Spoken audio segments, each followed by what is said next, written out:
I want to tell you about a moment that lasted maybe 4 seconds. 4 seconds that nobody thought about again. Not the daughter who was there, not May, who let it happen, not me when I heard about it later. May Chen is 78 years old, retired nurse, 41 years of clinical work. A woman who spent 4 decades making decisions under pressure, managing crises before they became emergencies, reading bodies the way other people read rooms. Sharp, practical, quietly competent in the way that people are when competence has been required of them for a very long time. She was leaving the grocery store, a Tuesday afternoon in October, 2 bags, maybe 3 pounds each. Nothing she hadn't carried 100 times before. Her daughter was beside her, and her daughter, out of love, out of habit, out of the ordinary kindness that families offer without thinking, reached over and took the bags. May let her. That was it. 4 seconds. No decision made. No conversation had. No moment anyone would remember. Just a daughter being helpful and a mother allowing it. I've thought about that Tuesday afternoon more than May has, because what I've learned slowly across 24 years of watching capable people navigate the quiet physics of getting older is that the moments that matter most almost never feel like moments at all. They feel like nothing. They feel like Tuesday. And that is precisely what made this one so easy to miss. Because what changed over the next 3 months wasn't dramatic. There was no fall, no diagnosis, no emergency room, no moment anyone could point to and say, there. That's when it happened. It wasn't caused by illness. It wasn't caused by injury. It wasn't caused by age alone. And that's what makes this story worth telling. I want you to think about something for a moment. Not an exercise, not a test, just an honest inventory. Think about the physical tasks that make up an ordinary week, not the dramatic ones, the quiet ones, the ones so familiar they've become invisible. Carrying groceries from the car to the kitchen. Moving a basket of laundry from the bedroom to the machine. Lifting a bag of pet food from the floor of the garage. Pulling a suitcase down from the top shelf of the closet. Carrying a watering can across the garden. Moving a box from one room to another. Bringing your own bags inside after a trip. None of these are athletic events. None of them require training. None of them would appear on any list of exercises worth doing. But I want to suggest something that I've come to believe deeply after 2 decades of clinical work. These tasks, ordinary, unremarkable, slightly inconvenient, are not interruptions to your independence. They are the architecture of it. Independence is a word we use as though it were a single thing, as though it lived somewhere in the body, fixed and stable, waiting to be measured. But independence isn't a thing you have. It's a thing you do, repeatedly, in small increments, across hundreds of ordinary moments that nobody is watching and nobody is counting. Every time you carry something, your body is practicing something larger than carrying. It is maintaining the confidence to manage weight, the coordination that keeps everyday tasks feeling ordinary, the physical trust that allows a person to move through the world without constantly wondering whether they still can. Every time you lift something from a low shelf, your body is being asked to participate, to negotiate, to remember what it knows how to do. And it does, automatically, efficiently, because this is something it has been asked to do recently, regularly, because life has continued to require it. And here's the thing that most people never consider. The body does not maintain capabilities it isn't asked to use. Not because it's lazy, because it is efficient. The body is extraordinarily good at releasing what life no longer seems to require. I had a patient once, long before May, who told me something that has stayed with me. She was 69, recently retired, living alone in the house she'd owned for 30 years. She said her daughter had started coming over on Saturdays to help with the heavy things. Groceries, laundry. The occasional box moved from the garage. She said it with warmth, gratitude. "She's so thoughtful," she told me. "I don't know what I'd do without her." I asked her gently whether she had needed the help when it started. She thought about it for a moment. "No," she said slowly. "Not really. She just started doing it, and I let her." That sentence, "I let her," is one I've heard in many forms over the years, always with the same quiet tone, not regret exactly. Something more like recognition, the awareness of a door that had opened and then, without anyone deciding it, had quietly closed. I want to ask you something directly, and I'd like you to sit with it honestly before you answer. Is there a physical task you used to do that someone else does now? Not because you asked for help, not because you truly needed it, but because someone offered and it was easier to accept than to explain that you were fine? Because that moment, that small, well-intentioned handoff, happens in families across the country every single day, and almost nobody recognizes it for what it sometimes is. Not help, subtraction. There is a conversation happening in your body right now. You are not aware of it. You don't need to be. It has been happening since before you were old enough to carry anything at all. The body is always listening, not to your intentions, not to what you plan to do next week, not to the walk you've been meaning to take or the bag you almost carried yourself. The body listens to demand, what is actually asked of it, what life actually requires, day after day, week after week. May didn't know any of this. She wasn't thinking about muscle. She wasn't thinking about aging. She was thinking about convenience. Her daughter carried the groceries. A week later, she carried them again, then the laundry basket, then the cases of bottled water from the garage, then the bag of dog food that had always lived on the bottom shelf. And because every individual decision made sense, none of them felt important. Each one was reasonable. Each one was kind. Each one was Tuesday. But the body was listening.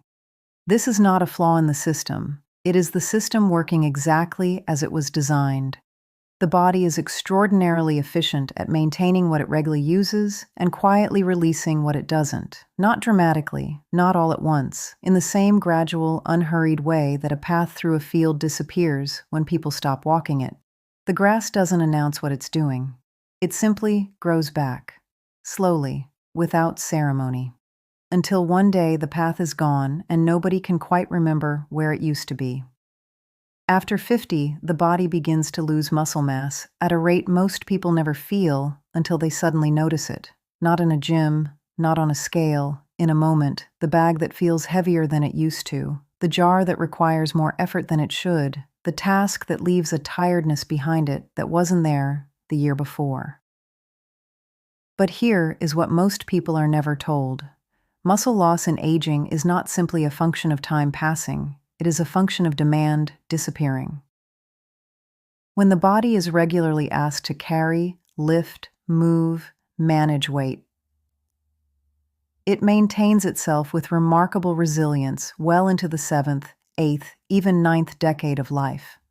When demand disappears, when the bags are carried by someone else, when the heavy tasks are quietly reassigned, the body has no reason to stay prepared for work it is no longer asked to do. And so gradually, it doesn't. May's daughter was not removing her mother's capability.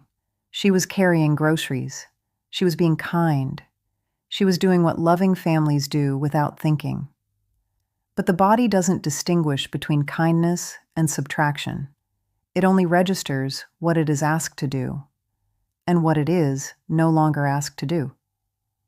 When physical demand disappears from daily life, something else disappears alongside it, something harder to measure but just as consequential. Physical confidence, not the kind of confidence that comes from believing you can do something. The kind that comes from having done it. Recently, repeatedly. The quiet certainty in the body that says, I know how this works, I've done this before, I can manage this.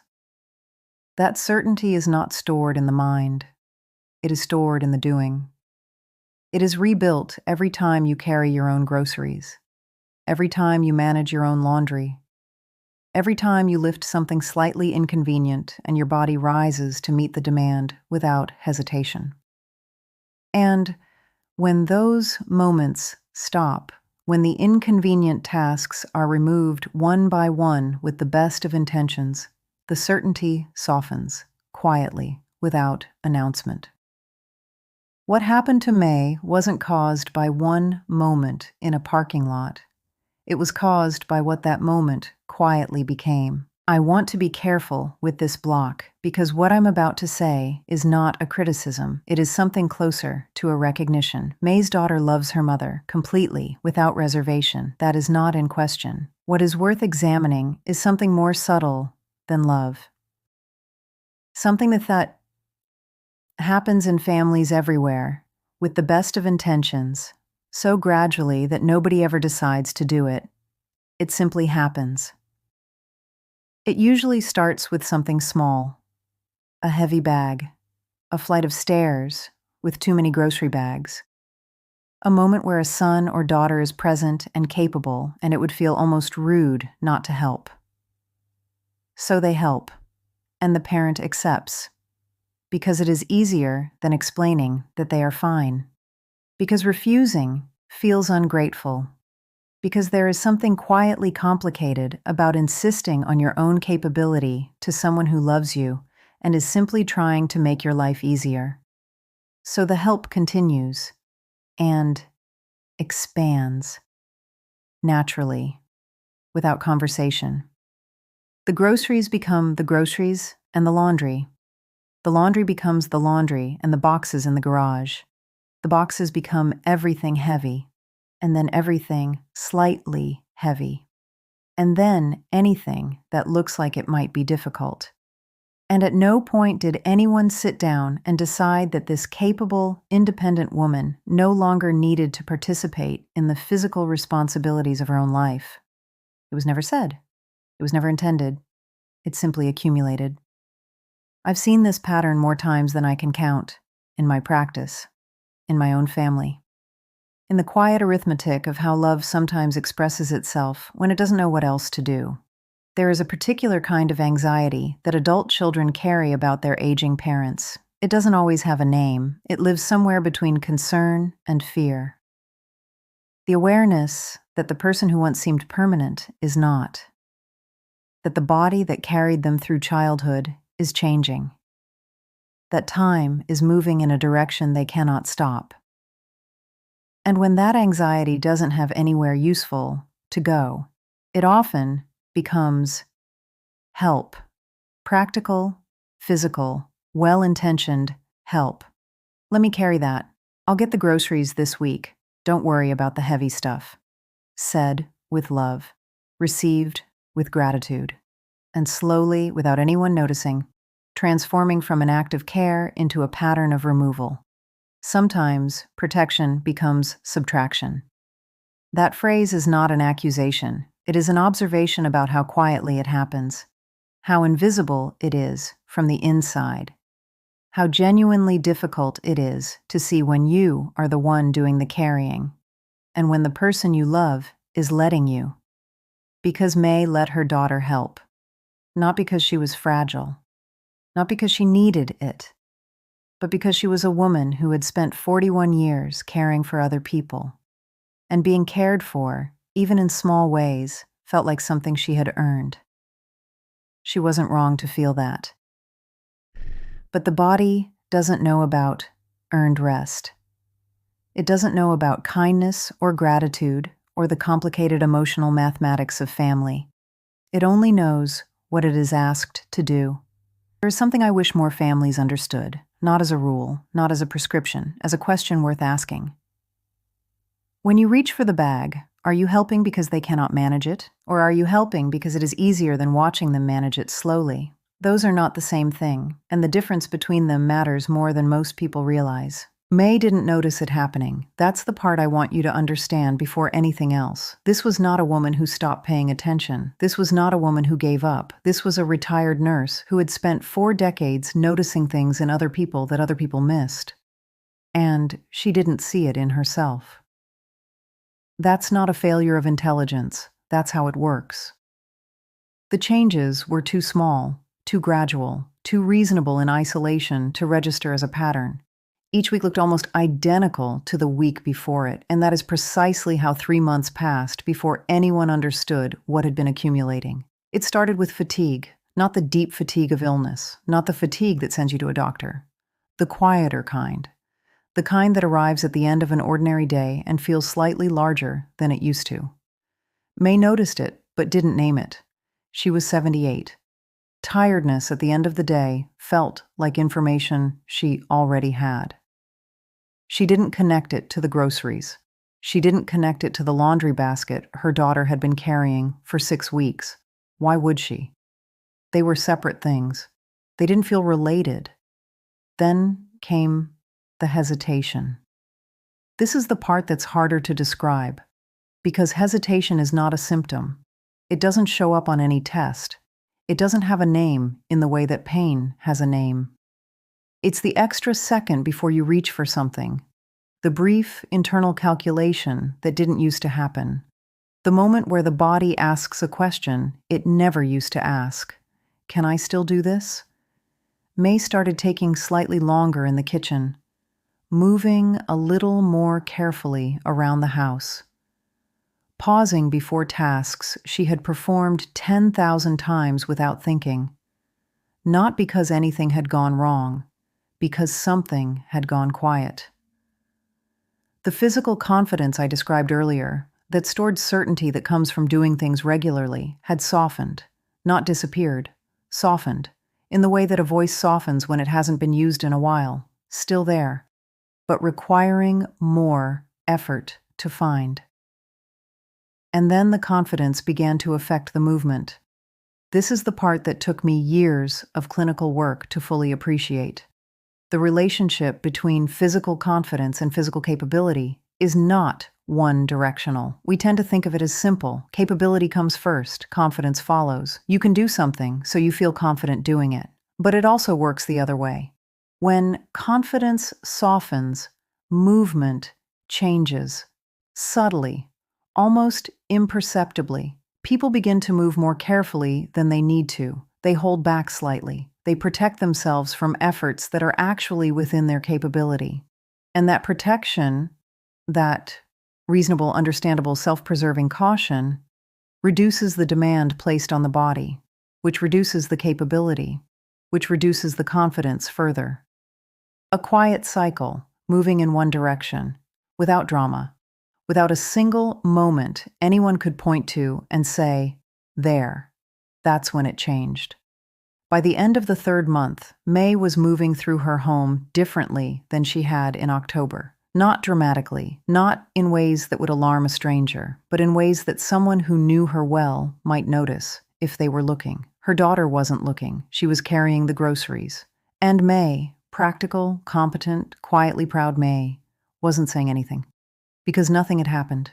Because there was nothing specific to report. Because every individual day felt more or less like the day before it.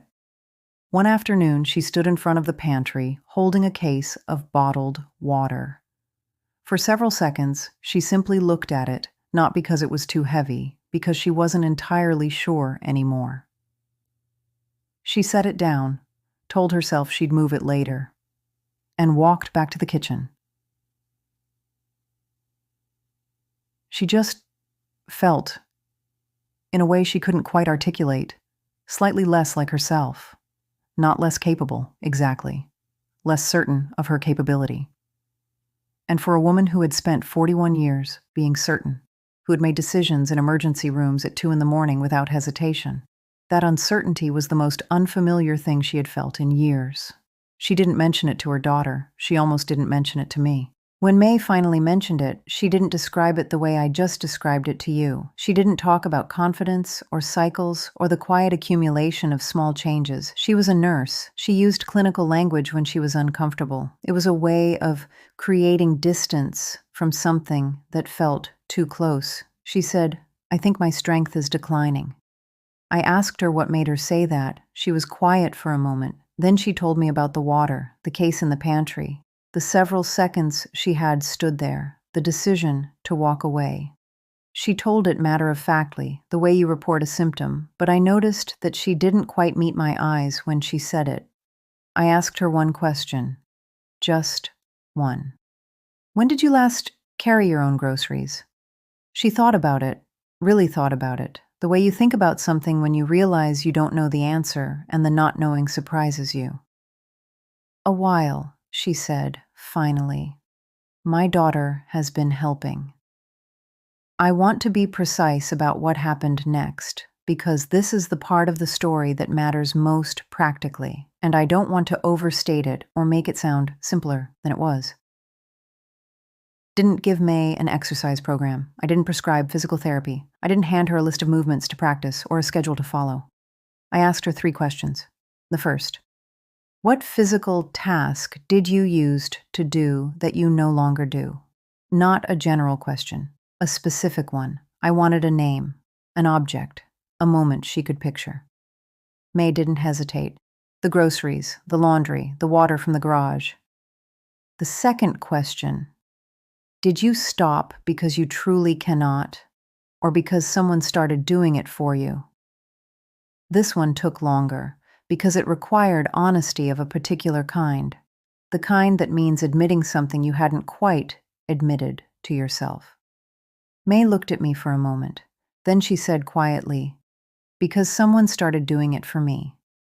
The third question, is there one small responsibility you could safely reclaim this week? Not a workout, not a training plan, one task, one ordinary, slightly inconvenient, completely manageable task that she had been allowing someone else to do. She knew the answer before I finished asking. I want to offer you those same 3 questions, not as homework, not as a prescription, as an honest inventory of your own life. What physical task did you use to do that you no longer do? Think of something specific, not a category, a task.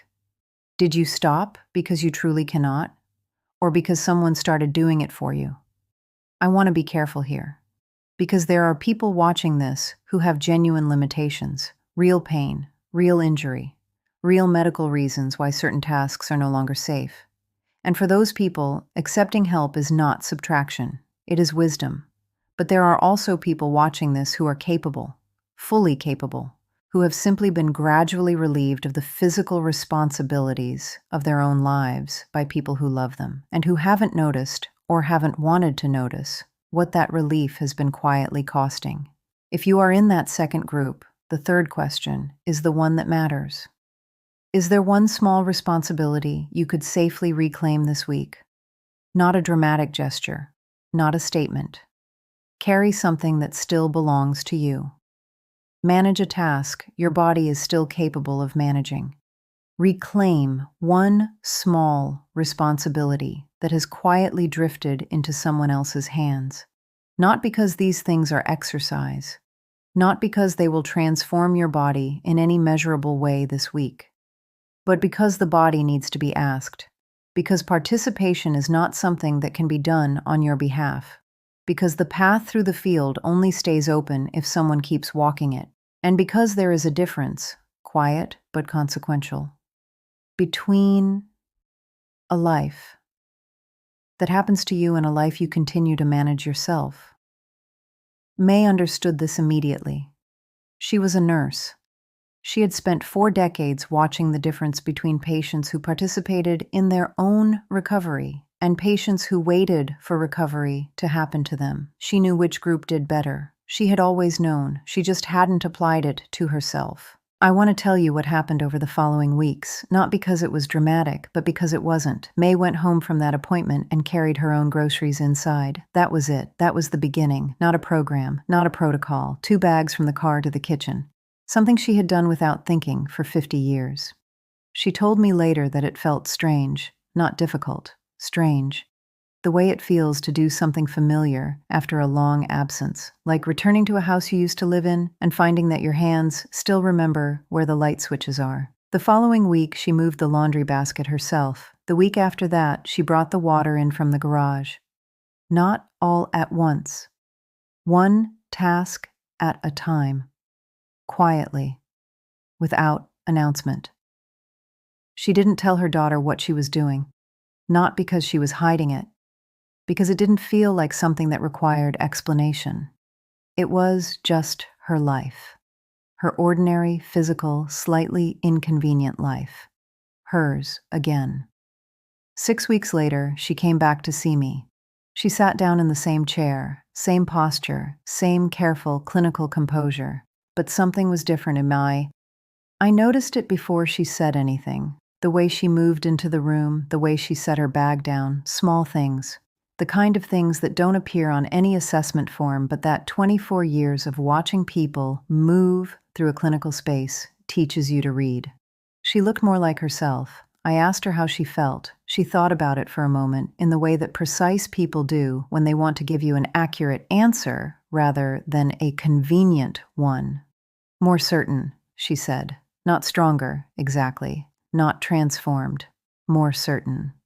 That word stayed with me because it was exactly the right word. It was the word I would have chosen if I had been looking for language to describe what I was seeing. She hadn't rebuilt significant muscle in 6 weeks. That's not how physiology works. What she had rebuilt was something that the muscle follows rather than leads. The confidence that comes from doing. The quiet certainty that accumulates when the body is regularly asked to participate in a life. The physical self-knowledge that says, I know what I'm capable of because I've been doing it. She also told me something else. Something I hadn't expected. She said the hesitation was gone, not reduced, gone. That extra second before reaching for something, that brief internal question, can I still do this? But it appeared so quietly she hadn't noticed it arriving and had become so familiar she'd stopped registering it as unusual. Gone. She reached for things the way she used to reach for things, without consulting herself first. Without the small negotiation that had become, over 3 months, simply the way she moved through the world. May didn't become younger. She didn't become a different person. She simply reclaimed something that had quietly drifted away. Not by illness, not by age, by convenience, by kindness, by the ordinary accumulation of small handoffs that nobody had intended and nobody had noticed. And getting it back, those 2 bags from the car to the kitchen, week after week, was enough to remind her body of what it already knew, that it was still capable, that it still had work to do, that the path was still there if someone would only keep walking it. I've been thinking about what people actually lose first, not in the clinical sense, not in the sense that shows up on assessments or in medical records, in the quiet, ordinary sense, the sense that doesn't have a name until you're already inside it. It's not strength. Strength is remarkably resilient when it's asked to stay. It's not balance. It's not endurance. What people lose first is participation. The small, physical, slightly inconvenient participation in the daily tasks of their own lives. The carrying, the lifting, the moving, the managing. And they lose it not because the body fails them, but because the body is no longer asked. Because someone reached for the bag first. Because it was easier to accept than to explain. Because the help arrived before the need did. I want to draw a distinction that I think matters enormously, and I want to draw it carefully because it is easy to misunderstand. There is help that fills a genuine gap, and there is help that creates one. The first kind is necessary. The first kind is what community is for, what family is for, what love, expressed practically, looks like in a life. The second kind is harder to see because it looks identical from the outside, the same gesture, the same intention, the same warm expression on the face of the person reaching for the bag. But the difference is not in the gesture. It's in whether the gap existed before the help arrived. When we help someone do something they cannot do, we are filling a gap. When we help someone do something they haven't yet been asked to do, we may be creating one. And this is not an argument against kindness. It is an argument for a more precise kind of kindness. One that asks, before it reaches for the bag, does this person need this? Or do I simply want to provide it? Because physical capability and identity are not separate things. The woman who manages her own home is not just managing her home. She is being someone. The man who carries his own bags is not just carrying bags. He is participating in a life that is still, in the most practical sense, his own. When we quietly remove those responsibilities, with love, with efficiency, with the best of intentions, we are not just removing tasks, we are removing the daily evidence that a person is still capable, still needed, still the author of their own ordinary life. And independence does not disappear all at once. That's the part that makes it so difficult to see. It doesn't leave in a moment. It leaves in the space between moments, in the accumulated distance between what a person used to do and what they are now allowed to do, in the quiet subtraction of one task, then another, until the life that remains is comfortable and safe, and almost entirely managed by someone else. And the person at the center of it, capable, loved, well cared for, wonders why they feel, in a way they cannot quite name, slightly less like themselves. If this episode made you think of someone, a parent, a partner, a friend, share it with them, not as a correction, as a conversation worth having. And if you are new here, subscribe. Every episode on this channel is built around one idea, that how you move through your daily life matters more than what you do in a gym. That the ordinary physical tasks of an ordinary week are not inconveniences to be eliminated. They are the work. I want to leave you with a question, not a task, not a prescription, a question to carry with you after this episode ends. What have you stopped doing that you could still do, not what you can no longer do, not what was taken from you by injury or illness or the genuine limits of the body? What have you quietly stopped doing because someone offered to do it for you? What responsibility has drifted, without decision, without conversation, into someone else's hands? What task has disappeared from your week so gradually that you can no longer remember exactly when you stopped? Because that task, ordinary, unremarkable, slightly inconvenient, may be more important than it looks. Not as exercise, not as performance, as evidence. Evidence that the path is still open, that the body is still being asked, that the life you are living is still, in the most fundamental sense, one you are managing yourself. May carried 2 bags from a car to a kitchen, nothing extraordinary, nothing anyone else would have noticed, but sometimes the distance between feeling like yourself and feeling slightly less than yourself is measured in very ordinary things. A bag, a box, a task you still know how to do, a responsibility that still belongs to you. Protect those things. They may be carrying more than you realize. I am Dr. Sarah Mitchell. Move well longer. See you tomorrow.